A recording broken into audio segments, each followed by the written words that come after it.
It's reassuring, right? Because it kind of goes back to the very thing where you grew up in it, you get it. Welcome. We consider growing up that's an official skill identifier. They don't have to serve. Yeah. Kristen, are we ready? Good night. Do you like my map? He's ready to go. Yeah. Okay, get everybody grab a seat, please.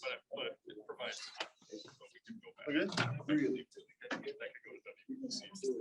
You want to? Go ahead.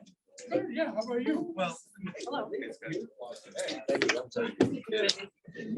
That's me, Wendy. For those of you who don't know me, my name is Tom Erickson. I'm the founding director for IFDS. I'm very excited to have you all here. This next session is going to be informal interchange, but we've asked Stephen Wright to give an introduction to the session before we have a kind of Q&A and just general dialogue. It'd be great, you know, if you're prepared to talk about some of the things you're working on, particularly as relevant to the types of things you heard from the Army before, you know, in these areas of everything from computer vision to data science to, you know, imaging, or in the areas of sensors. We talked about some of those things that you heard about. Feel free to talk about the kinds of research they were doing. That'll give us a chance, the Army a chance to kind of create that dialogue and start some discussion. We have allocated 90 minutes, even though we thought maybe it would only be 60 minutes. So it kind of gave us a buffer. If we use all 90 minutes, it's great. Otherwise, we just hope to have the best dialogue we can have. With that in mind, Stephen Wright, are you ready, sir? Yep, can you hear me? We can, mate. Over to you. Great. So I'll just give a notice when I'm ready to change slides, so whoever's there can forward it for me. So thanks a lot, Tom, for the opportunity to say something here. Probably a lot of what I have to say, I just have a short presentation, maybe 10 or 15 minutes, but feel free to stop me or hurry me up if I'm just saying things that everyone already knows. I'm in Germany at the moment. I'm sorry I can't be with you, but I'm going to go out for some beer and sausage after this panel session. I look forward to that as well. So I just want to say a few words about the AI ML scene at UW-Madison. You may have heard certain institute names or entity names bandied around, and this might just help to get us all on the same page as to what the different activities are, what the different institutes and centers are at UW-Madison in this area. And you might see something that piques your interest. Next slide, please. So I'll just talk about a very, very high level view of the sort of research we do in this area in Madison. I'll mention some of the institutes and centers, some of which I'm sure you will already know about. I'll just give a couple of examples of how what we do in basic research in Madison has been and can be leveraged in applied contexts. And then I'll talk a bit about some graduate programs we offer at UW-Madison in these areas, in the statistics, mostly in statistics and CS and ECE departments. Next slide. So this is my very high level view about research in AI ML. There are many, many UW-Madison faculty and students that are engaged in AI ML research across multiple departments and colleges. There's a lot of us, including myself, that are interested in the theoretical foundations, such as the algorithms, the statistical background, how you turn basic principles of statistics into formulations that you can then attack with algorithms. And people, for example, in computer science, statistics, math, ECE, the biomedical statistics department, industrial engineering, and many other departments are engaged in this kind of research. And I put some examples there of the sort of what I mean by theoretical foundations. So this would be fundamental machine learning research. This would be optimization research. A lot of research in optimization, which is my area, is applied nowadays to machine learning and data science. A lot of us, particularly in the math side, are interested in algebraic methods, using methods from fundamental algebraic theories, because algebraic structures like manifolds and so on and subspaces are very common in in AI. Of course, AI is very closely tied to statistics. A lot of statistical principles are used to formulate problems in this area. There's also a lot of work nowadays that involve matrices and tensors. A tensor is kind of the high dimensional extension of a matrix. These turn out to be very useful structures for thinking about data science and machine learning problems. And so that's just some examples of fundamental research areas.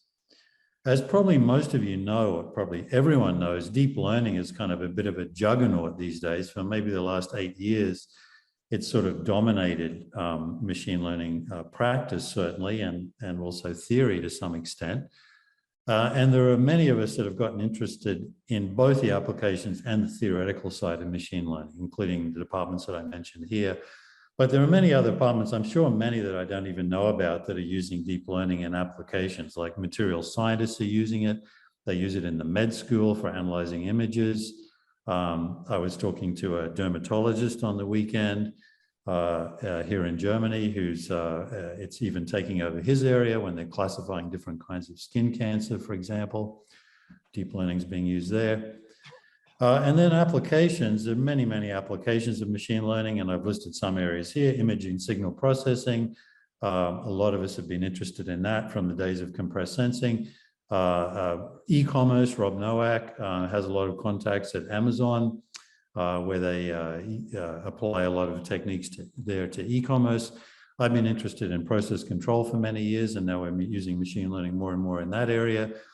Psychology, there's a very strong collaboration between CS people and Rob Nowak in ECE and Professor Tim Rogers in psychology.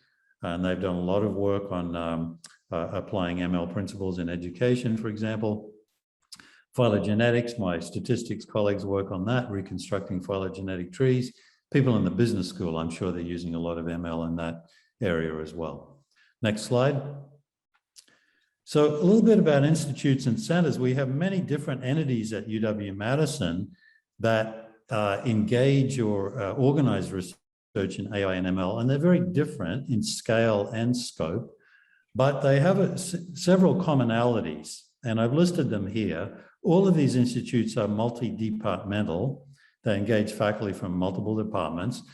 They each have their own mission, but they there are overlaps between the missions, but also complements, as we'll see.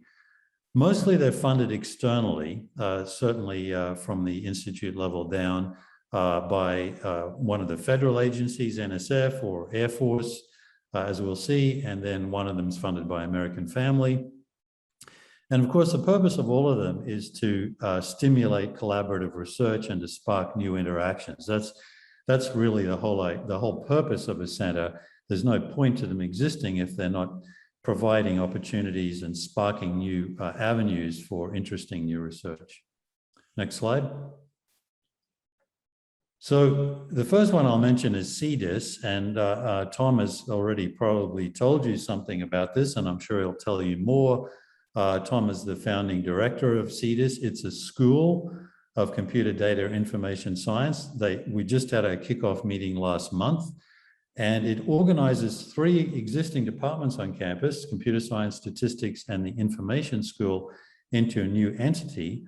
And that entity is still part of the College of Letters and Sciences, as those 3 departments already were, but they're now given a certain amount of autonomy.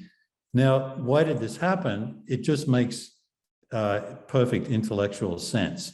The way that these disciplines are evolving, particularly in the areas of data science, including machine learning, makes it eminently sensible that they should form this kind of alliance, because so much is happening in these areas, and the best way that UW can leverage its strengths in data science, including ML, is to form this entity. So that's why we did it. So it allows better organization, not just of a research program, but also of our educational programs. And I'll say a little bit more about that in a moment. Next slide. Here's another institute, and this is one that I'm particularly involved with as the director here at Madison. It's called the Institute for Foundations of Data Science, or IFDS. It was started off with NSF funding in 2017. NSF at that time funded 15 of these centers. Subsequently, they winnowed it to 2 in phase 2, and we were one of the phase 2 awardees in 2020. We formed an alliance with other groups at Washington, Santa Cruz, and Chicago. So as an IFDS is now being expanded to include those 3 other institutes as well, still with the same name, IFDS. It's funded by the NSF Tribods program, and the emphasis of this institute is on the fundamentals. Not so much on the applications, although we're very, very interested as our sponsors at NSF in making sure that what we do in the fundamentals resonates in the applications, it can be applied. But its nominal focus is on the fundamentals, and it draws in 3 areas: mathematics, statistics, and theoretical computer science, where that's theoretical CS is defined broadly to include optimization, basically any non-systems area in CS.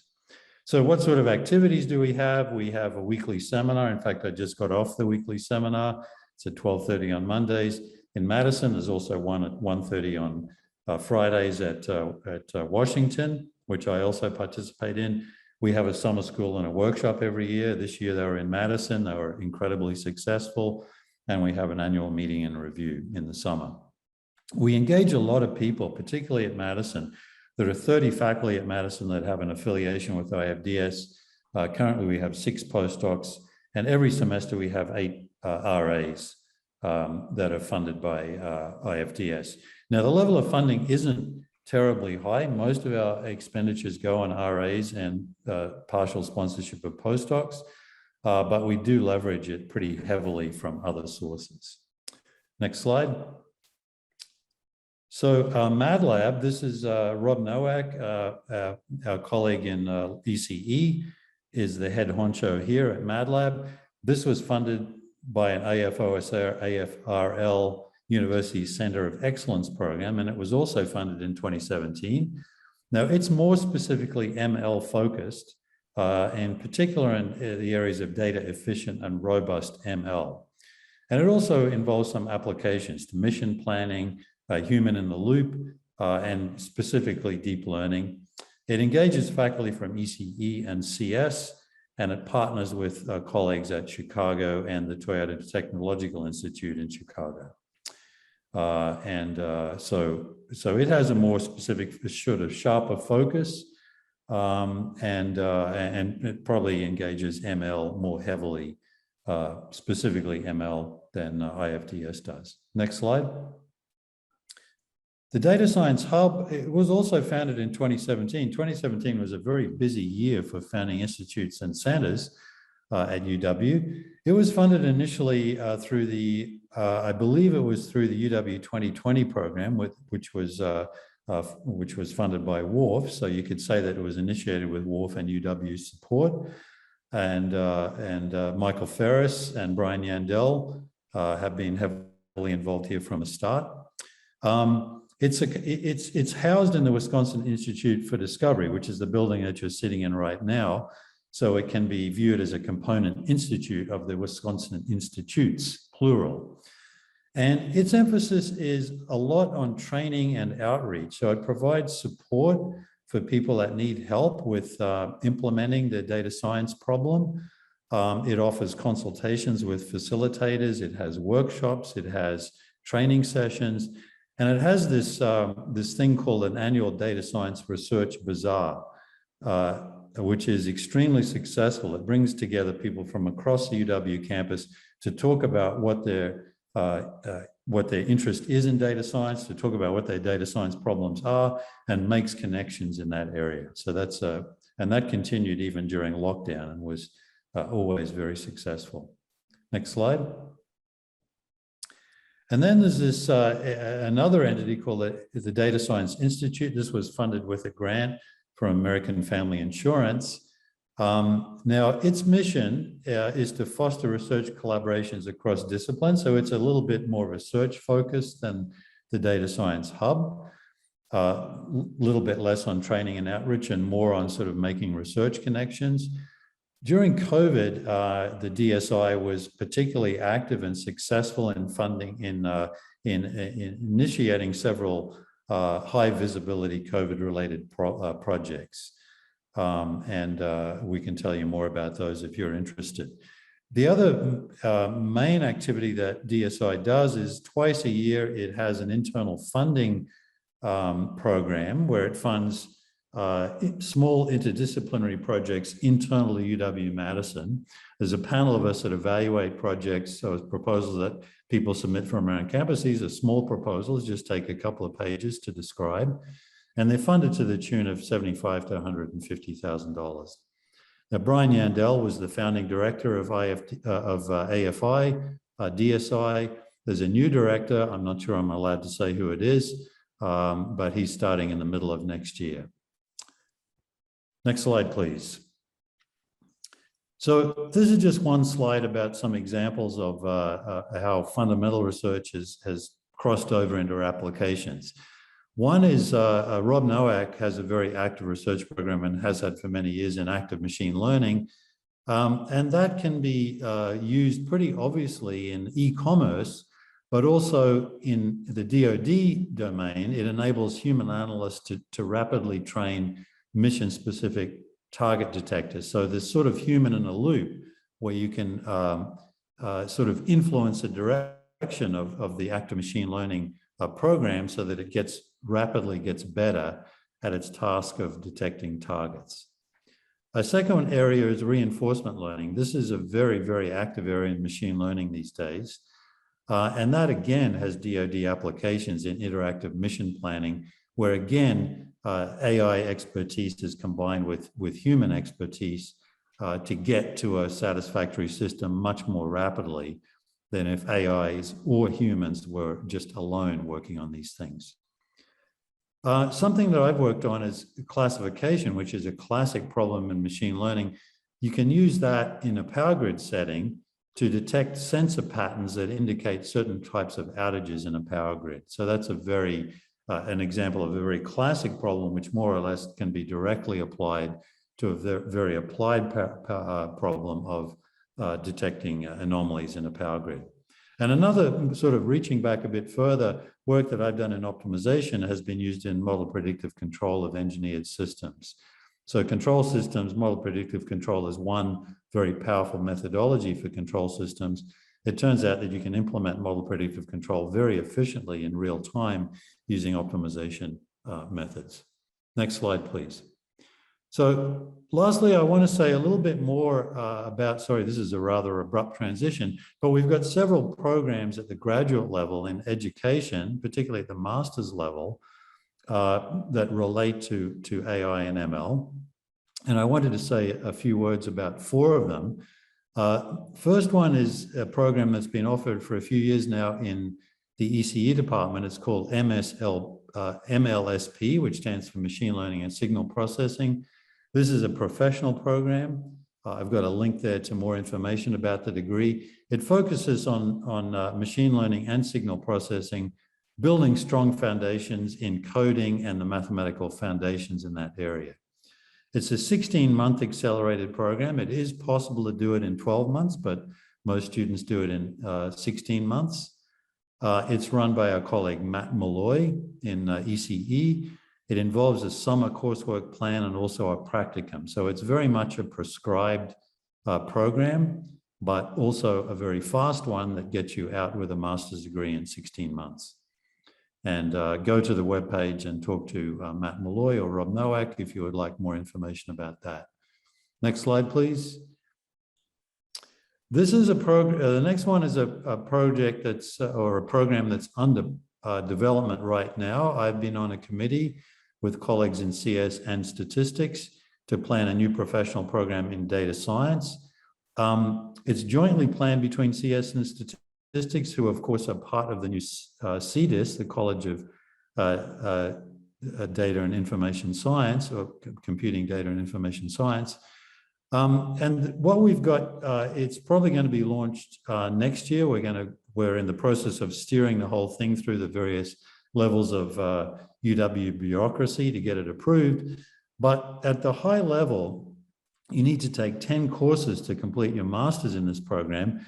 3 of them are in computer science, 3 in statistics, 2 are specifically in machine learning, and there are ML courses offered in both departments, including courses cross-listed with electrical and computer engineering.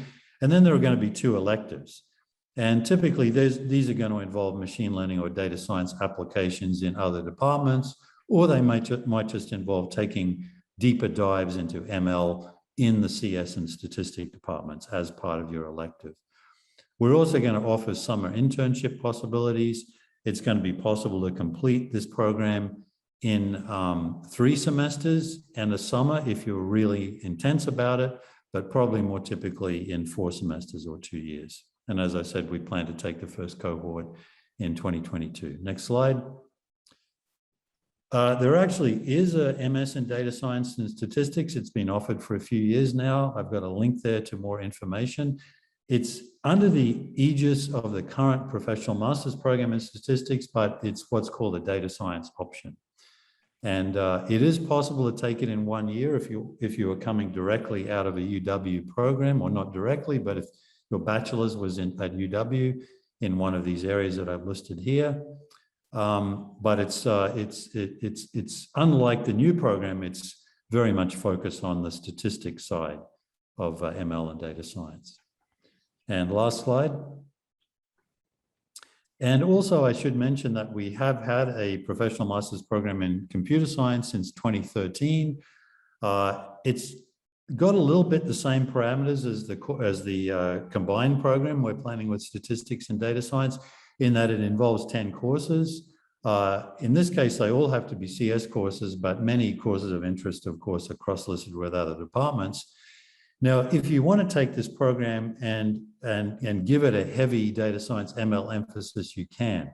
We offer enough graduate level courses in ML and data science in CS that you can take this existing professional master's program and really come out with a very heavy ML background at the end of it. One sort of thing that differentiates our professional master's program in CS with many other programs that are offered in CS in other institutions is that we don't differentiate between our professional students and our so-called regular graduate students who are on an academic track. They take the same courses, they're treated very much the same way. You know, we don't sort of treat them, put them in a special category. And we think this is very healthy because they get to interact with students that are, you know, maybe more oriented to doing PhD research. And in some cases, our students in the professional program cross over into the regular program and end up doing PhDs because their interest is piqued enough by, you know, taking the same courses and socializing with the other grad students that they decide they want to go ahead and do a higher degree. So that's all I have. If anyone has any questions, I'm happy to take them.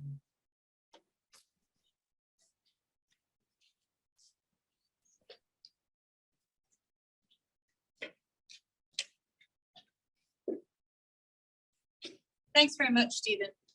Sure. I don't, questions for Stephen? Don't see any questions, so enjoy your sausage. Great. I might stick around if I may, just to listen to the discussion.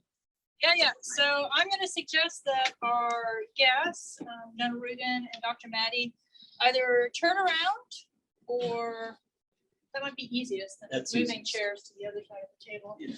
Yeah, why don't we all just in the front row turn around. And now it's time for open conversation or sustained Q&A. Is that over here?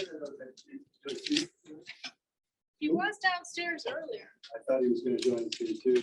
I wanted to add, in addition to what Stephen talked about, there we have an MS in data analytics that's out of the School of Business that NL is responsible for. So that's very similar to the program that Hines College has.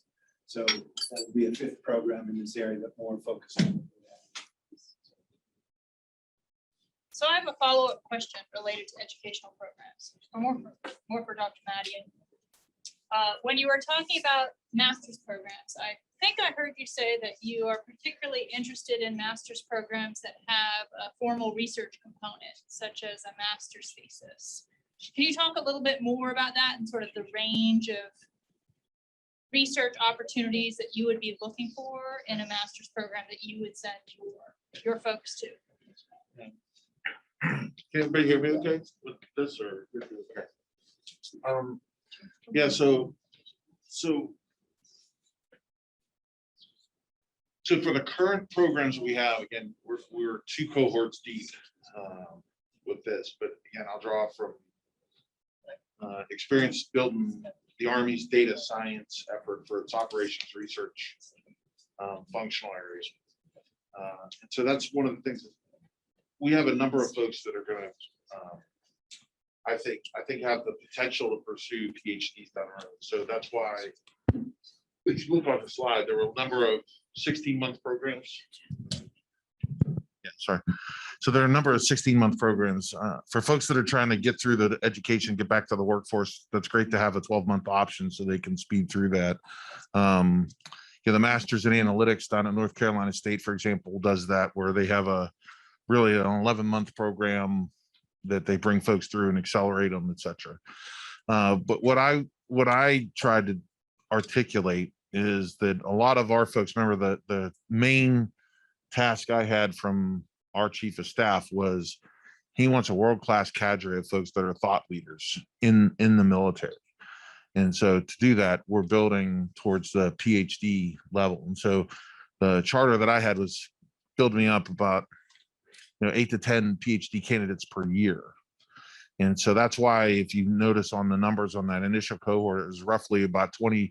And I didn't mention the 5 civilians that I have in the program as well. So that's why it's about 25. We're trying to do 24 total, but one of the organizations that provided civilians said, no, I really need to have this capability in our organization. Is there any way I could send it one more? I'll pay for it and all that good stuff. And so, if they were, I said, as long as they're admissible, sure, you can add more. And we weren't busting through any of the faculty step functions, if you will, where they would have to hire potentially other faculty members. That's why you see that ramp up, because again, the expectation was that we would get to a step function for faculty at CMU and then start to expand out to other schools. And so, any case, back to the question of the research component. The types of research for that is really aligned to the faculty. So one of the key things that I've always done when I look to set up relationships is I find a senior faculty that has a mature research thrust. There's a lot of the work that goes into the PhD where they have to carve off their niche and they have to find their way, right? I don't discourage folks from doing that, but again, this whole notion of being on a 3-year timeline, right? You're not looking for Coronado, right? You gotta know where the end state is and figure out what that contribution needs to be. And so, some faculty enjoy that experience where they're like, hey, this is what my research area is, and I'm looking for folks that want to be a part of this, and I can tell you where that first down marker is going to be, because I see it more as a first down marker versus a touchdown, right? And folks that have that approach, we're probably on, I'm trying to think. So I probably have a 7th student now that's following up with some of the faculty that's been going down that road. So I think that's been helpful to do that. Now, back to the question of, how do you do the T, right? So there's the technical aspect, i.e. the researchability, as well as the domain application, whether it was sports, future vertical lift, or next generation combat vehicle, or networks, or so on and so forth. We leave that part of the discussion. That's why I say just because you take on a student doesn't mean that you're going to be, quote, stuck working DoD research. But I think that a lot of folks, like I described that, that virtuous cycle, they see a lot of benefits saying, hey, I find the Army challenges interesting. They align to my area of research. And so they're very interested in competing for funding to work the projects. And then along the same lines, if you want to speak Army, it's always great to have somebody that knows that language on the team and can help put things in context while still pivoting to have the technical perspective. Does that help? Yeah, let me ask a follow-up question though. I was thinking more from a curricular design perspective. What would you want to see in the program to see as like evidence, like an outcome evidence that your student had done research? So like a master's thesis would be definite evidence that student has done research. But what if it was just an independent study with a project paper? Would that be sufficient? Yeah, so and What sort of I'm evidence? kind of a stickler. So they're typically writing the thesis, or pursuing. And what we've seen now is we had this happen actually in the first one where one of the folks, because they linked up with a professor in their first semester during the summer, they said instead of doing an internship, because that's another component to the existing program, not saying it's a requirement, but during the summer, our students don't get to, take off, right? So they're either going to work on an internship or I'm going to snatch them and I'm going to have them work on projects for me. And so what this individual did was they said, look, I have a professor that's interested in having me work with research over the summer generated by one of the projects that we had with the professor. So they went and did research. So what he'll do instead of a quote thesis is he has sufficient progress. He's going to actually see if he can get 1 or 2 articles published that he's already trying to publish. And so, that helps him down the road when he's putting in applications for PhD. It's great for the professor, right? Because that's what the professor is interested in doing. And I think it's good for us because again, I have somebody that's on the cutting edge already, doing essentially graduate level work already. So we're excited about it. Does that help? Yes, thank you. Yeah. So curriculum wise, you'll see like a capstone. Usually it's like one, like an 8-hour class or something like that. You'll put in the schedule in the springtime that they do that. I know like Naval Postgraduate School, they actually slide it over to the left. So they do theirs in the fall so that they're back they go off and do an experience tour, they call it, and then come back for their last semester. They break it into quarters, but it's essentially their spring semester where they do all the write-up for their master's thesis. I think there's an online. I have a question from Dave Schrader online, basically for the room. Wondering what are our thoughts on UW-Madison becoming an NSA DHS Center of Academic Excellence in Cybersecurity Research and Education?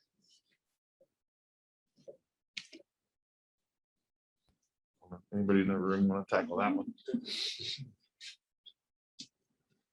So you want to, could you repeat it again? Yeah.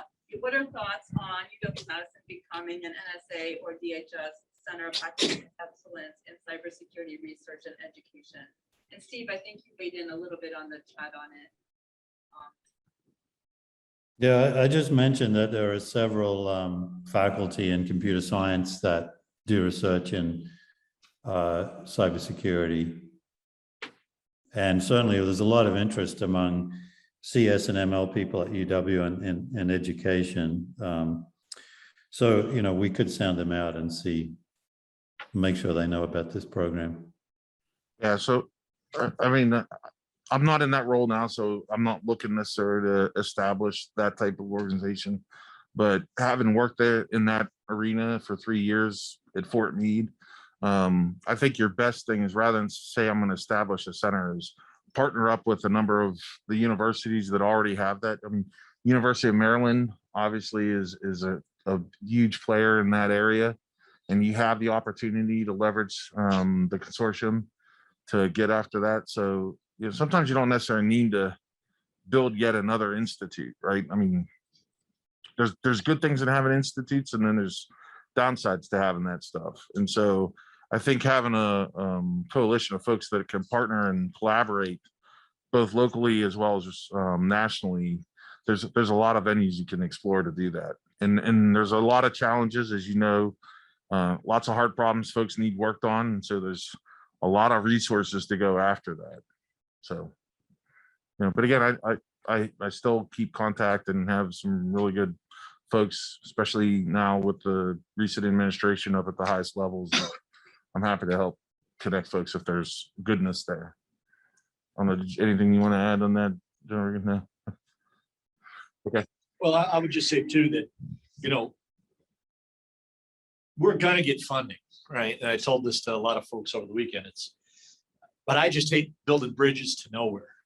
So I get a lot of congressional ads and they say, do this. And you're like, I don't see that work done. So to a larger point, we'd love to see these partnerships because we'd love to, connect things we actually need done because we do receive the funding. And sometimes it's, we're happy to go back and work that with the professional staff members and the personal staff members on the Hill. But it's important that we have this discussion. So we're not just doing stuff that's just a waste. Yeah, I'm Brian Handel. And Steve mentioned several different centers and groups, and Bob Nowak's over here. But and I'm sure there are a lot of individuals you can talk to. But how do you want to interact with us? Do you want to work through Steve? And I'm sure he wants more email. How do you want to go forward with the research mission? Yeah, so I've seen a bunch of different models. But I would tell you probably the best practice, quote unquote, that I've seen is at the university level. Because again, I understand, right? There are multiple schools under the university, right? There are deans that have strategic visions that are driving direction within their respective areas. But the thing that's most appealing is this notion of the cross-cutting interdisciplinary approach, because if everything I did was purely machine learning, then I wouldn't have shown you the stack, right? I would just say, hey, let's talk about machine learning. But as you heard before, there's a whole number of multidisciplines that have to come together, whether it's pure CS, whether it's the double E or engineering. I mean, the human factor piece of that up in the human interactions piece is vitally important, right? Because you've probably seen, like with augmented reality opportunities, right? Folks just get motion sickness even though they're sitting still, just because of the way it's displayed and the update rates and all those types of things. So I think the key is to have, at the university level, someone that understands, your partner. In this case, it'd be Army, that can understand where that is. And that's a huge challenge, I think, for almost every university, trying to understand what everybody's doing in terms of research and the possible applications or connections that are out there. It's pretty challenging. But that's one of the things. So, I mean, Carnegie Mellon, in the particular instance I talk about, they haven't solved it. So I have about 4 folks across the university that when I get a call from General Rugen says, hey, I want you to work on this, I call 4 folks and we have a meeting and say, here's the operational context of what they're trying to do. And then we start the pivot of going from, I'll say, the mission perspective to the technology / capability perspective. Say, okay, well, here's something right here that so-and-so is working on that we think might contribute to that. And then we'll kind of work through that. And then I'll go iterate back with my Army folks and say, okay, here's the first project I think we need to get after to help solve your bigger question. But the difference, I didn't hammer this before, but I want to talk about it now, is I hear all the time from folks that they don't want to work with academia because academia is too slow, right? I hear it all the time. And I challenge them, because every experience that I've had working with academia, with the government, it's always the government that I'm waiting on to give me data. It's always the government I'm waiting on to finalize what the problem statement is, right? And so what I tell them is like, look, yeah, they may be slow because you don't want to wait till the end of the semester. But what I tell them is, I don't say wait till the end of the semester. I say, look, we're going to do a sprint. I'm going to give you a deliverable in 90 to 120 days, which, if you think about it, corresponds to about the length of a semester, right? So the onus is that you're going to generate some product. It might be, hey, here's our initial findings in a report. Ideally, it's, hey, here's what I've kludged together and built out. Because again, if you're asked to do research in an area you've been doing research, then you're not starting at zero, right? In the case, like on our first project, we started off, we were competing with guys that have been working on a project for 20 years, right, over in Michigan, because they'd already been working on it with them for 20 years or so. I just asked them to do a little bit different wrinkle in the approach. And in 10 months, we were out in front of the folks who've been working on it for 20 years. So that's why I say that I think the key thing is, I don't know if you can ever find that one person that knows everything. That's almost impossible, even if you have a VPR office. So it might take a team approach to do it, but you do need to have at least one person that answers the phone, right? At least one person that can respond to emails and say, I'll go find it for you. And I'll give you a great example. When we came out here 3 years ago, I had a whole series of workshops lined up to do stuff. And it hadn't been for one person just kind of trying to shepherd around and grab folks and say, hey, get to Pittsburgh so you can be a part of the discussion, right? We wouldn't be sitting here today. So that's why I say you got to have somebody that has the bandwidth to be responsive. And there's stuff happening all the time. It's not like, I would love to tell you that I could tell you the problem sets today, so that as you go into the admissions process, you can pick exactly the right number of PhD candidates that you need so that they could show up next fall and you have all your funding lined up. But I see from shaking your head, you know, that's never perfect, right? So that's why I say you just have to make the commitment to have that belly button. And I would also tell you, have some professional research staff that may or may not be assigned to a project, you know, whether postdoc or something, so that when the stuff does come, because as you heard John Regan, I trust him. He's done this before, right? He knows that stuff's going to come. You just got to kind of prime the pump and be ready for when it does come, that you're not saying, well, let me go put out an announcement so I can hire somebody next year. That doesn't work. So hopefully there's a lot of good stuff for you to chew on in that. Anything you want to add on that? Yeah, and I think, no, just echo that where it's been successful, there has been kind of a group of folks that we can come to, and these problem sets are cross-cutting. So, and they farm it out and they get us into the right locations to get after the research.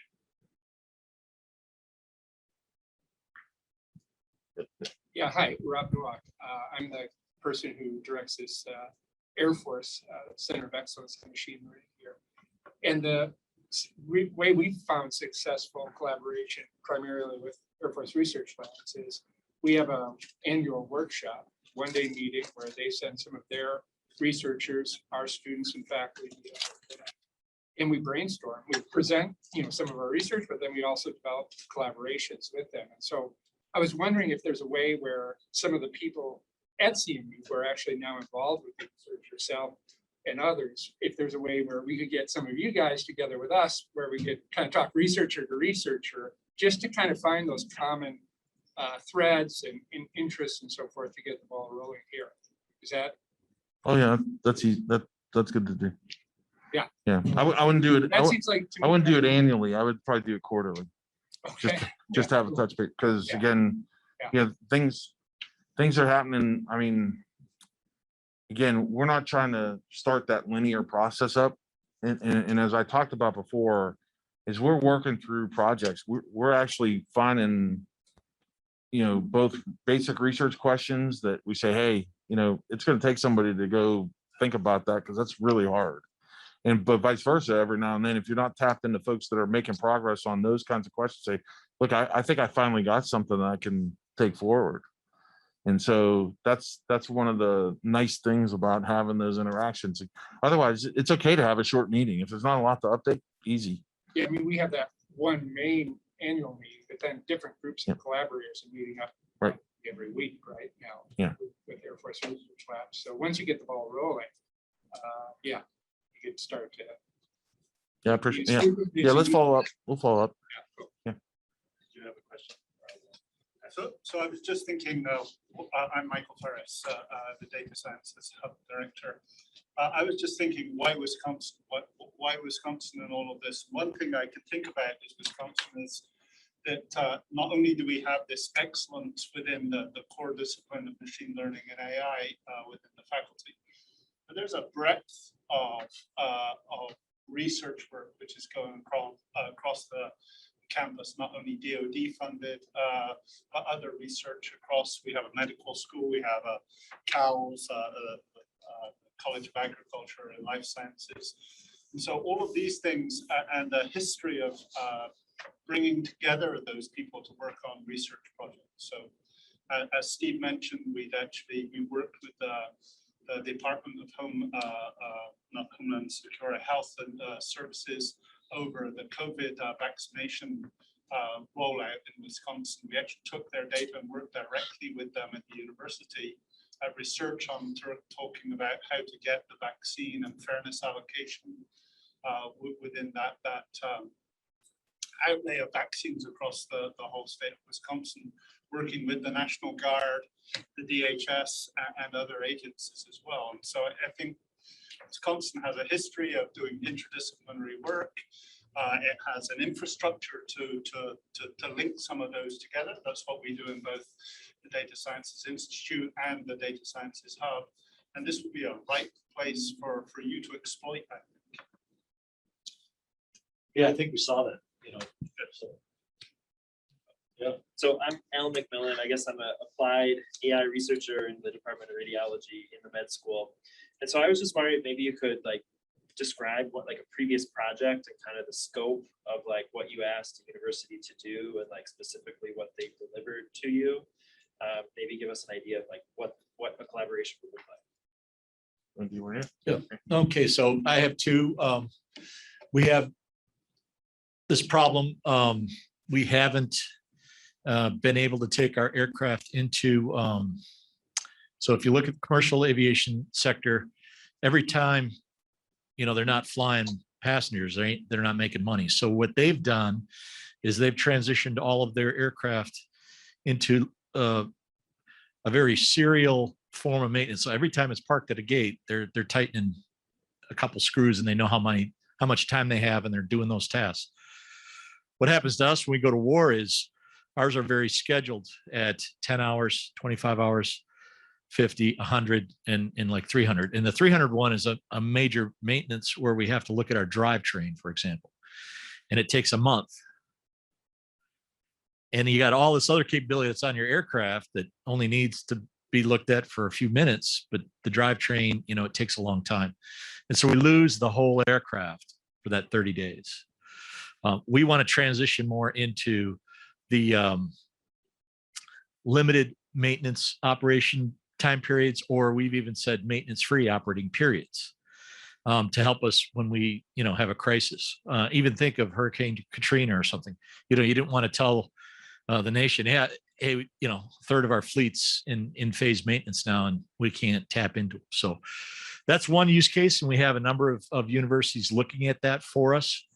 And it gets into that mountain of data we had where we want to, and then we want to also give me a path with maybe some of the civilian agencies on how we could make that work on the data sciences part. And I'll just say, I don't want to overtalk it, but that's one of the biggest things that we're doing now is really on our maintenance. Yeah, so I'll pull that thread a little bit more. So for example, I'll keep with the predictive maintenance thread. So what we did is we had one of the faculty members with his lab, and then we embedded a couple of our data analysts / data engineers. And what they did is over the course of 6 months, basically found a way to ingest the data from the maintenance records, pull that in, go through and run to develop an algorithm that could do prediction on the engine, right? Because that's, as you heard before, that's one of the key aspects to help drive readiness. So we did that, and it just so happened that the unit that we had selected to partner with had contracted for one of their, defense contractor to come in and build them a business intelligence dashboard so that they could track readiness across each of their tail numbers and then aggregate it up for, the respective level of organization /unit. So all we really did was, again, just focusing on the machine learning aspect to build the algorithm. We were able to insert that into a stack that was already being done. So it really only took us about 6 months, and 4 months of that was just trying to work through the data engineering problems. But once we got through that, then we actually could quickly train up the model, insert it into the stack.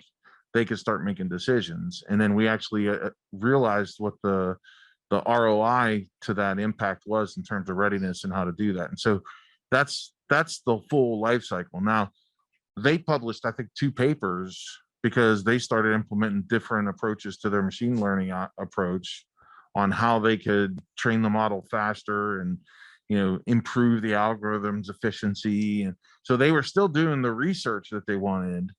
It's just in the context of a real world problem. And because they were tightly coupled with the organization and an industry partner, boom, it was to market, if you will, fairly quickly. So that's why I say, I mean, that's that 3-way win that I talked about. You can get it if everybody wants to figure out and be creative about how to align their value propositions. I can add a bit more from the number side, not from this example, but from some other examples I saw presented through the last Insure Consortium meeting. So people were doing funded projects anywhere from 6 months to like 1.5 years in length. And I saw number amounts from like at the low end, couple $100,000, $250,000 up through like, you know, upwards of $1 million. So people were funding graduate students, all that stuff. And I think the difference was that it was a short, tight time frame and you needed to provide deliverables, you know, on schedule. So things were very scheduled.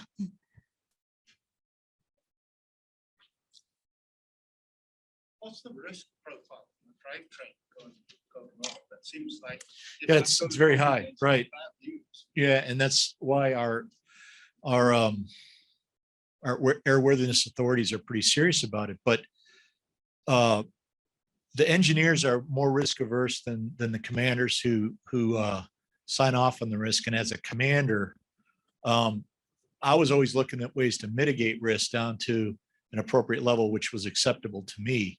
We have too many people in the Army structure that they want to get down to, you know, close to zero risk, and it's not affordable, right? So we do have to look at this, and we have better data now than we did when the slide rules designed these aircraft, right? So my challenge has been, I think there's some slack there that we can get after and still make this a low risk endeavor in our drivetrains. And we teach those things within our yeah, curriculum, risk analysis and things like that. And, yep.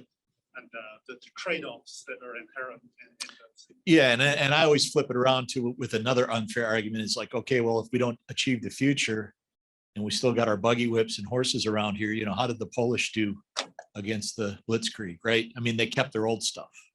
And so it's also that value proposition is, are you going to get the Army into the digital age, Army aviation into the digital age?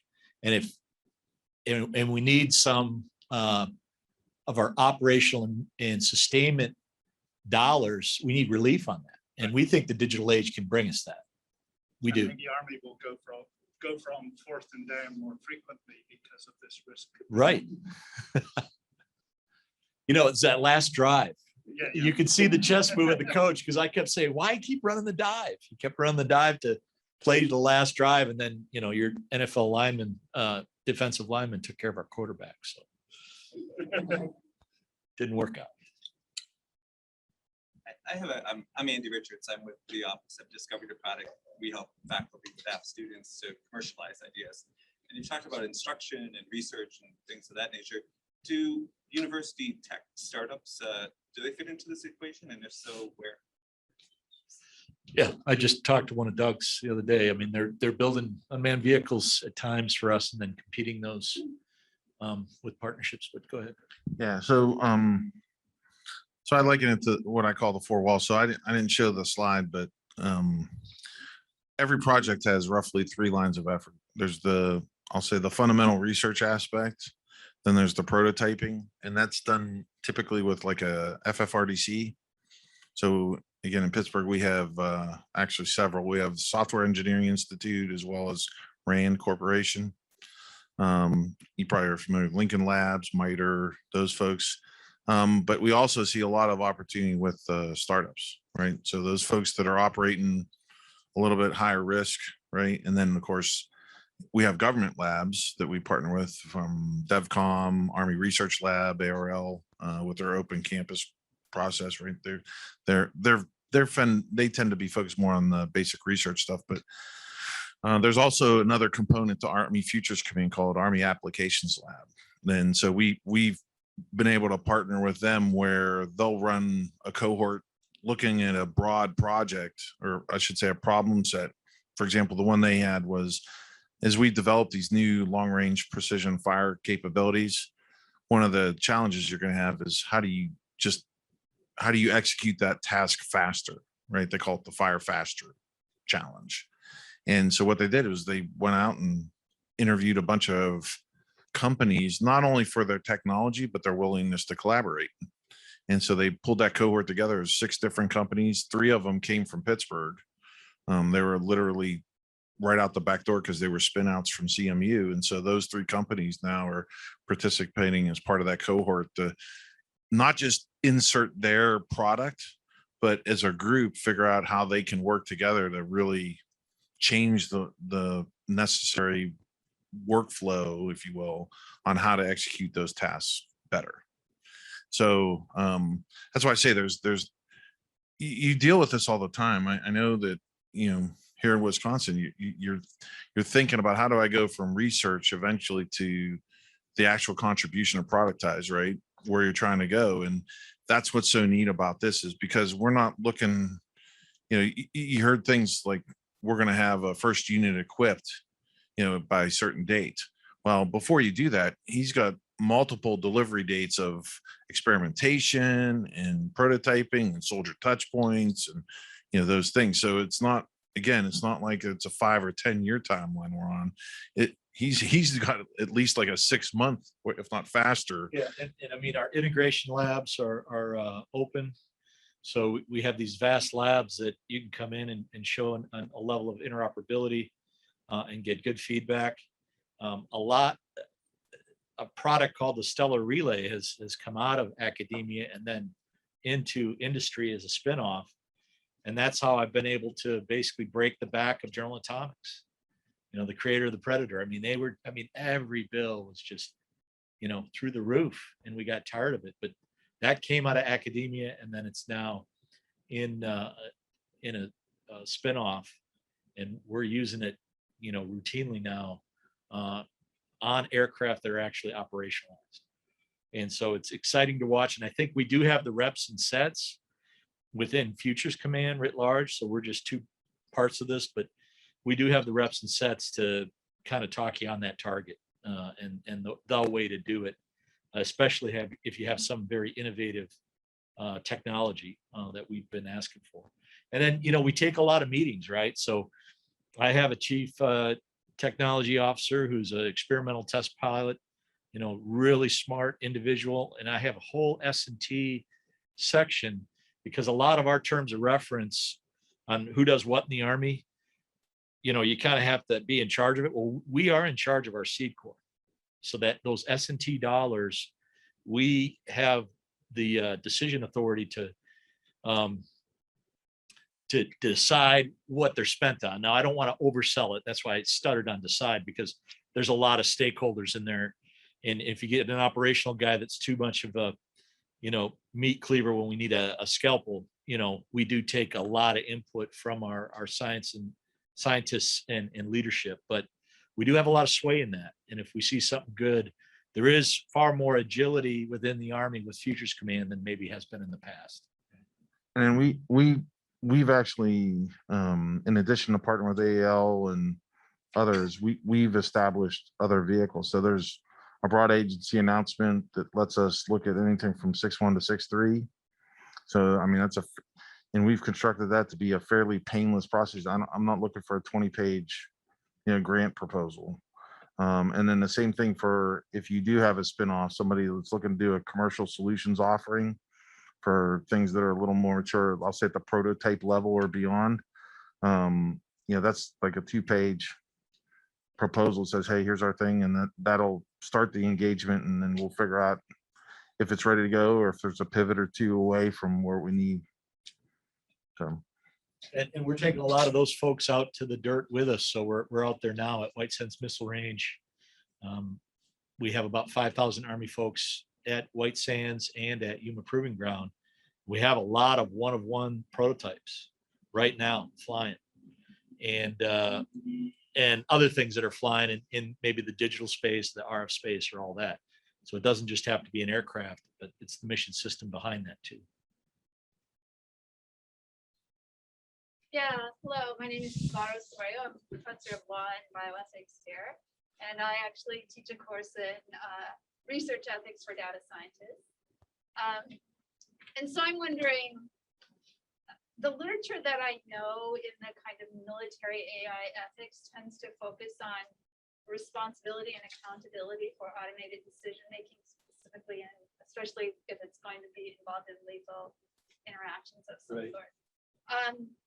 I'm just wondering what other kinds of topics in terms of ethics education you guys are interested in.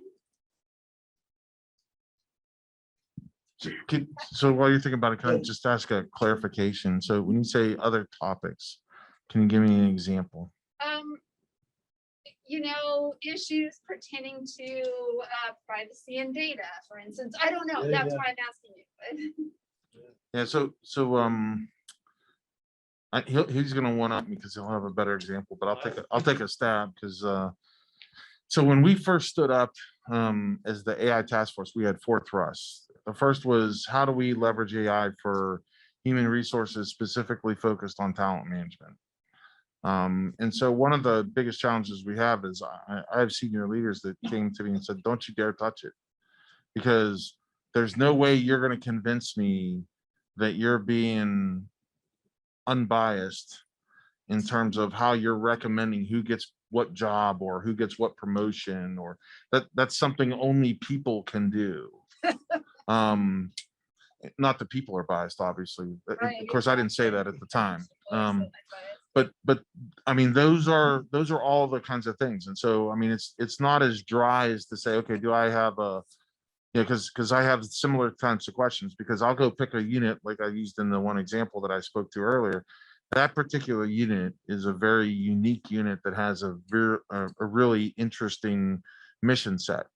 Much different than, say, the unit that's down at Fort Rucker that does the schoolhouse training, where they just literally talk about reps and sets. I mean, that's their thing, is they're just putting brand new pilots into the air and saying, hey, go fly the same mission that they flew last week for the other class the week before, et cetera. So there's a lot of variability in terms of where we collect the data. And so that's why I say is there's a number of factors. And that's why, when I show the slide, that's why we show the ethics piece across everywhere, whether it's how I generate the data from the sensors, how I manage the data with privacy, and whether it's PII or health data, it's HIPAA kicks in there, and those types of things, as well as, am I ethically interacting with the person, right? So I have one of the projects we're working on right now is I have to have the IDV interacting to make sure that because we're eliciting information from people and using it to characterize them in certain ways, right? You have to have that board that says, yeah, you're okay to do that, you're not messing with them too much, etc. So it's a lot of the things you would find in the biostatistics world that you have to, because again, almost everything we do involves soldiers, right? And that was something I didn't emphasize, right? The whole key that we're trying to do is, I'm not replacing soldiers. That's not the focus of what we're doing. We're trying to enable soldiers. Now that may mean that by enabling, commander, that means it frees up other resources and other soldiers can go do different tasks, etc. But the key is, how does it enable, the soldier? So. Well, I mean, yeah, you're hurting my head, because I think the lethal end game is what just kind of soaks up all the air in the room. And from a very biased pilot perspective, we don't think we can uncrew our aircraft for those complex tasks. We're on the other side of it, and maybe we're the horse cavalry of yesteryear, where we didn't want to give it up. But we're still saying, well, prove the negative, prove that your decision agent is going to be as good as a human with a very low latent decision to engage or not engage. Because a lot of those decisions are made at the tactical edge in a very complex environment. And whether you squeeze the trigger or not is it's a training thing. And and for all the computer scientists and data and AI folks in the audience, you know, how I look at it is, you know, a mosquito has one neuron and it can avoid a swat, it can hunt, it can breed, it can feed, it can walk, it can fly, and it does so innately with that one neuron. And so replicate that for me, and then we'll start the discussion on, you know, replicating soldiers in cockpits that on short final with a lot of dust are going to decide to shoot when they're taking fire or not because there's a non-combatant in the way. And that is done in, you know, overtraining in seconds.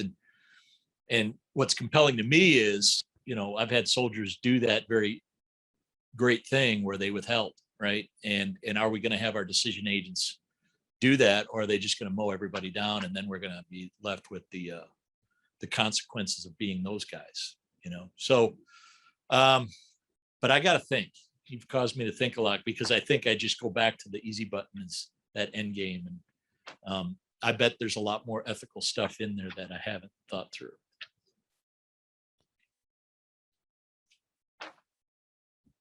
You know, a lot of our medical people want us to medevac people unmanned. You know, and I was like, well, are we going back to the MASH series where we just put the wounded person in a bubble and, you know, see you later? You know, that's not what we do. We want to be with that wounded soldier from point of injury all the way back to, you know, a level 3 care. But a lot of our docs and medical service folks think, no, we can push more volume by unmanning it. And so maybe my idea is too limiting, and we more soldiers die at the tactical edge because we're not pushing the volume. So I don't know if we need to rethink that, you know. I'm going to follow up on Laura's question. Honorable Information School. How do you identify? I mean, so you've identified several places. You have the obvious, you know, momentous case of pulling the trigger in a situation.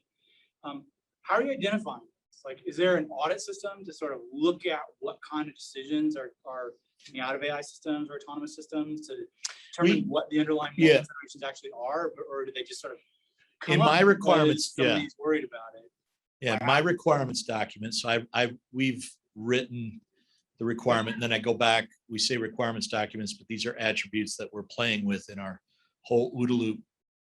How we view it today is that if you have a soldier that is 48% effective on detecting and identifying, if the AI decision agent takes us to 55, we're doing better, right? So that's how we're currently backing into it. Is we think the AI is going to be doing better, and for the folks at Clear Fires, what we're saying is if you give us a better speed and a better detection rate, then that's where we're at. As far as, you know, Terminator, you know, sending the Terminator out to do the whole full evolution of, you know, find, fix, finish, and then look at it. I don't know. We've had our analytical arm study that because we've had to answer that to OSD. We think that's decades out, and I'm happy with that. But I think it's going to take us that long, like I talked to you about earlier, just the policy aspects of it. And then, and I think it's fundamental that any decision agent we have get tested and evaluated, which was Doug's point. And what are those standards that it has to meet in the test and eval for us to then operationalize it? It's going to be tough work. And we're probably going to find it in areas that are lower end, that aren't the lethal end, but, you know, to your point, you know, in some of the medical use cases and other things, if we can find algorithms that do well, then hopefully that gives us a confidence, because we're going to need the speed, right? Because I gave you the problem. We shoot on identify, not detect. So our enemies don't. They just blast everything. Real quick follow-up on that last point. It sounds like it's not only, you know, does AI do 55% and versus a human 48%? It probably depends on which side of the mistake are you making, right? I mean, what's worse, to shoot someone that you shouldn't have shot, or to not shoot when maybe it was the intended target? Right. The loss function is different there. Yeah, there's a lot. There's a lot to unpack. And it gets at, after that mosquito analogy, you know, mosquito with one neuron do a lot of complex things. You know, can we get our algorithms to do those, that complexity? He's got a tough task. I'll change topics a little bit. So you've mentioned at several points, human-computer interaction, user experience, but you haven't brought it up within the context of what you want out of academic program partnerships. Is that true? Is that something, is that a gap in your kind of educational prep array that you're looking at, or not really? That's kind of covered. Well, so that's why I use the artifact of showing the stack, is that it's Yep. it's already embedded in some of our pilot coursework for our scholars. As I showed on the work roll, I mean, there's a plethora of folks out there already that do user interface design and Yep. software engineering, so I can pull those folks in. So So it's not. it's not a gap. Okay. Right now, having said that, one of the things that when I had the recent discussion with the folks at Hines that are doing the data analyst course, Yeah. right, I said, would it be possible to have some of that, at least have an exposure to that, right? So what are kind of current state of practice tools? How do they do that? You know, those types of things, because, you know, a lot of them are pretty smart folks that have, you know, to them it's just like riding a tricycle instead of a two-wheeler, Mhm. right? They're like, yeah, if you show me once, I can get it and I'll practice it on my own, because they're naturally curious and like to do some of those other things. So And let me ask a follow-up. So I heard you say, user interface design, maybe not so much, but earlier you talked a lot about, interactive systems. So not robots, but Yep. Intelligent devices. Yep. And it did seem like you were interested in oh yeah, so there's folks that training Yeah. for people to do user experience or user interaction design related to interactive systems. Yeah. Rather than interfaces. right. So that's again, that's part of the notion of the autonomous systems engineers is that they have, you know, developed, you know, skill sets in those respective areas versus being focused on that part of it, or that, you know, upper or lower half, if you will. So again, you know, the great example is there's a number of projects that are being worked now with augmented reality and virtual reality. Yep. And so, you know, understanding the cognitive load, understanding how, you know, I gave the example of where right now, if there's too much of a shimmy in the image when you're fully enclosed in the thing, next thing you know, they're laid out on the side. I can't have my dismounted soldiers laying off to the side seasick because they were wearing goggles. So I mean, those are all design criteria that we're looking to have, but right now that I can find those in you know, it's I don't want to say it's a commodity, because I don't want to sound like there's still not research yet to be done. Right. But when we have a project that is intensively leveraging those types of techniques, then there's room for folks to bring that on. Okay. Right. Thank you. So I've got a question about your strategy for kind of finding educational partners for this. So it sounded like one of your goals was you want to make sure that you're getting enough sort of PhD capable people on sort of an annual basis into the right programs. And then your step below that was kind of master's folks, which is maybe you're thinking about like a third of those people continuing on.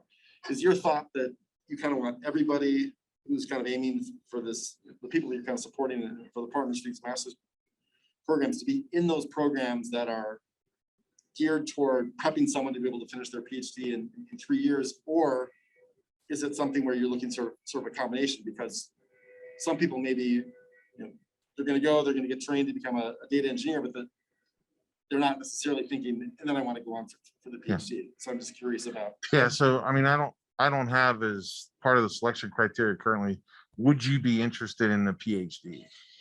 Right. But what I've found is by picking folks that are extremely motivated to do the masters, I'll find enough folks that say, hey, I really enjoyed asking these kinds of questions and finding answers, or at least working to find those kinds of answers. And I got more work to do. So yeah, I think I don't necessarily start in. What I do is set it up so that there are the options.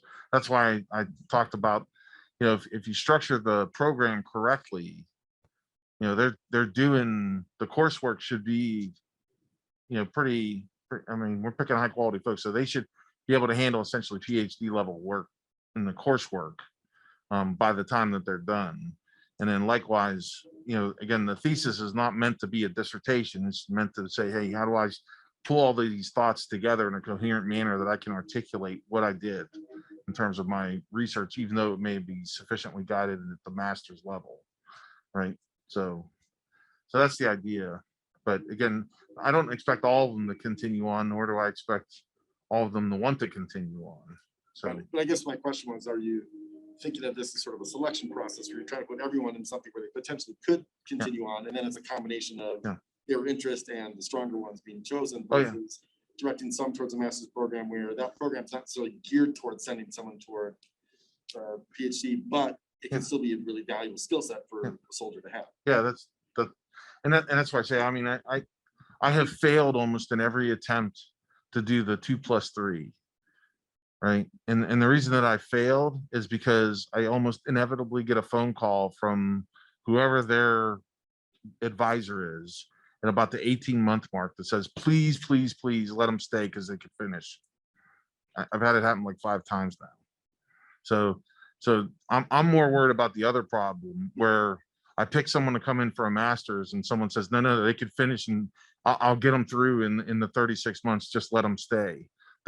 That's a good problem to have, but that's the one I have right now. I've yet to have someone come back to me and say, no, here's your master's. Thanks for showing up, go do good work, enjoy yourself. I haven't had that yet. No, well, following on Brett's point, we may well have a portfolio of master's programs, not one that just fits what you need. Just wondering how that fits with your, you had some specific criteria you wanted. Yep. I think we're gonna come in with programming, stats and CS and put together engineering, some sort of programs. It's gonna be a couple different programs, and some of your students might gravitate towards one and some towards another. That's my thing. Yeah, so this is where I'm a little draconian. They're going to go to the program I send them to. Okay. Right. And over time, right, because I mean this kind of thing, right, you start off with some pretty strict standards, and over time I can relax them, right? If I come in and say enjoy, I'll never get them herded back together, right? And right now I want to see, and again, I've had ongoing discussions. I think it's pretty clear when I say I'm looking for a data engineering program. That's what I'm looking for. I'm not looking for a data science program. I got 150 others that I can grab. But I will tell you, I've never seen one university come out and say I got a data engineering program. So the opportunity is there if you want to differentiate yourself, or if you want to ride with the pack and say I'm better.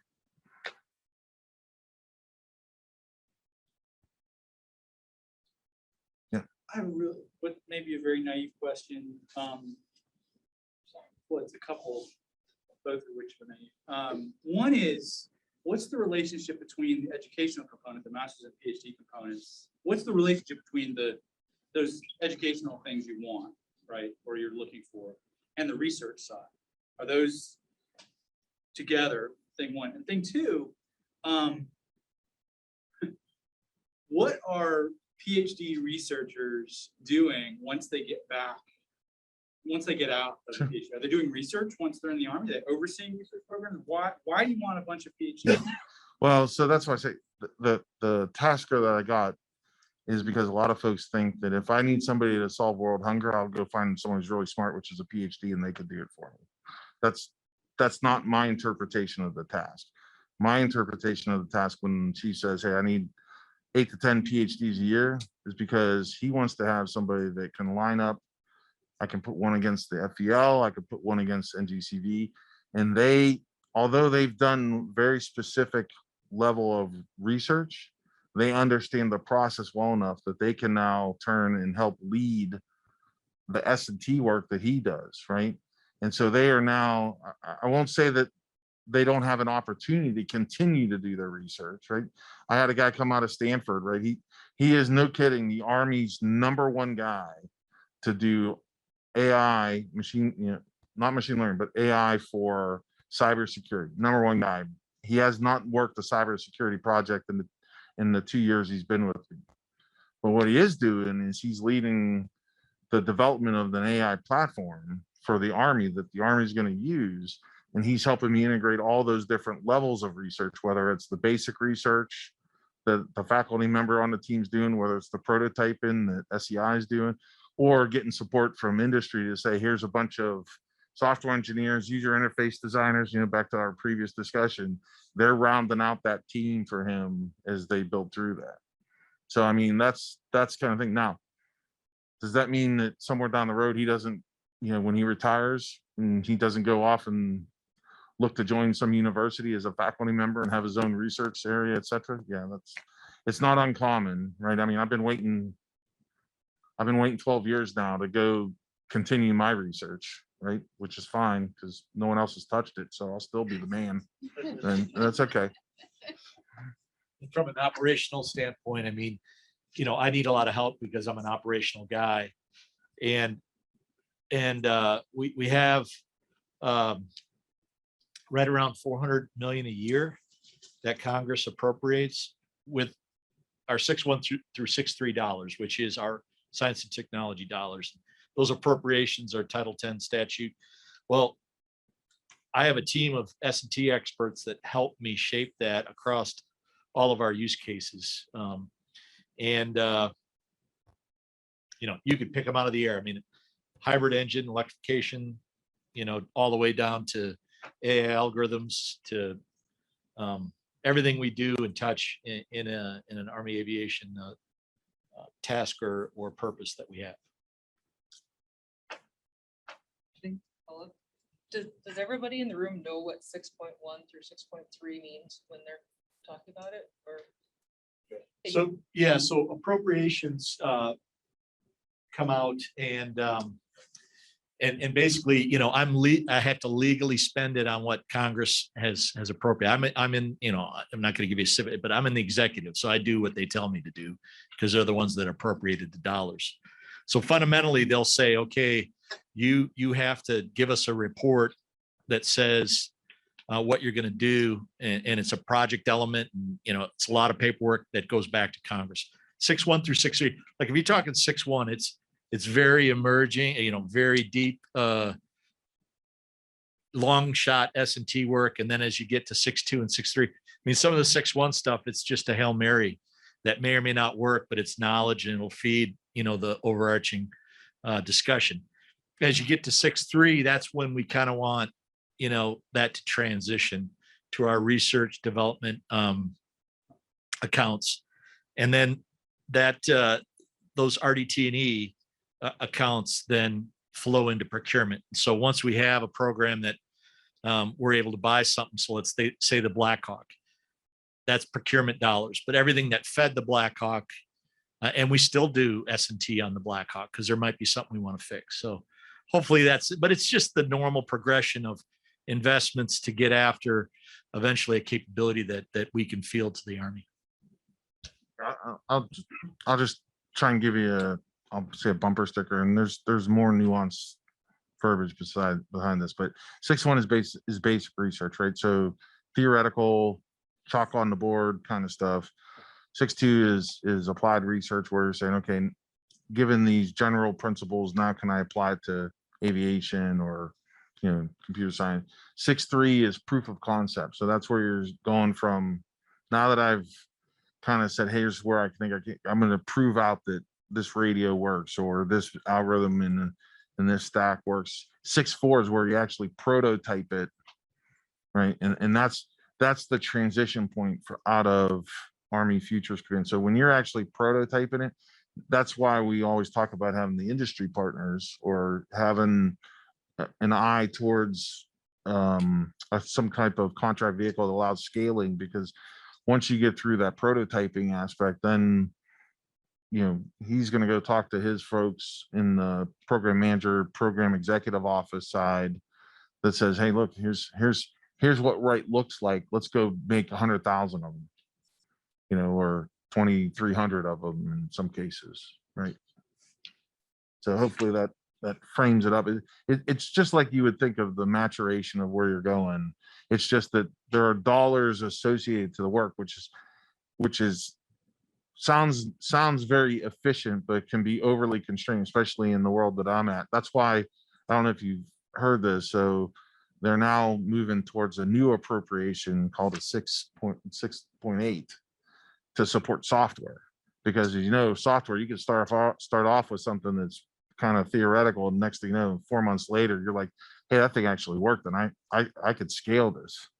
And so they gave us a new appropriation that we don't have to, because otherwise I'd have to stop you. As soon as you said this thing works, I'd have to stop you and say, okay, stop spending money there. I got to go find other money so you can use that now that it works. And that doesn't make sense. You get anti-deficient, you get the GAO coming down on you. So it's not nothing, right? I mean, you got to go back and report to GAO saying, hey, we were anti-deficient here. Please don't, find me or send me, prosecute me, kind of thing. So it gets serious because, again, we have a balance of powers. It's all important. But that's a new thing, especially for folks interested in software. There's a new type of appropriation that allows you to iterate quickly, and you don't have to. Yeah, we've been barking for that for years because it's just been very clunky in the capability development, material development. So hopefully that's helpful. All right. Over to you. No other questions. Why don't we go ahead and take a break? There is a final CSIS specific breakout session in another 15 minutes. Yes.